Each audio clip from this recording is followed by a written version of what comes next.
I think I first saw Henry in pictures because my dad got some of the earliest volleyball magazines of the time, and Bob Van Wagner was around and one of the sports documenters, and so there would be these pictures of thousands of people around watching Henry crush a ball straight down at Manhattan Beach.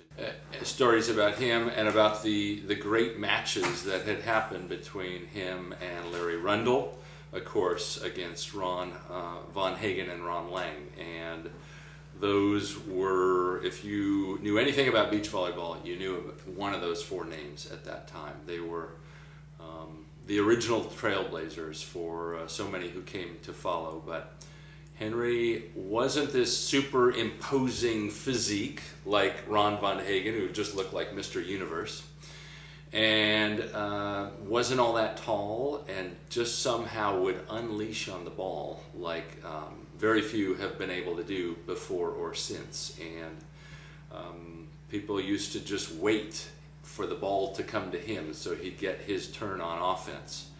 And the crowd, especially at Manhattan, I wasn't actually there, but I hear from Mike Dodd, who was there a lot, that the crowd would, as he would go up to hit the ball, they go, "Oh!" and they just would unleash with him because he was so spectacular in the angles that he hit.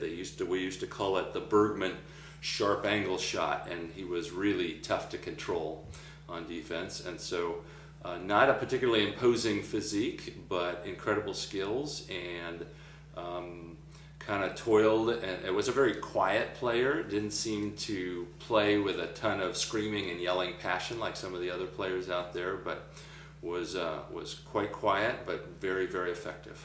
Who I've always really looked up to as the very top of beach volleyball in its early years. The leaders of the pantheon were Ron Lang, Ron Von Hagen, Larry Rundle, and Henry Bergman as the fourth of that incredible quad, incredibly talented quad of players, all of whom played all the tournaments they played for zero prize money and taught us something about playing a game or a sport just for the love of the game. There was no fame, no prize money, no Olympic medals at stake. It was just trying to be your best and trying to master your craft, and I think Henry epitomized that. One last thing I would add is just another time I remember Henry, one of the few I remember him, is when he was at East Beach. And of course, typically at East Beach, the winds come up pretty strong in the afternoons, and even if you're a pretty die-hard player, a lot of times players will stop during that hard afternoon wind.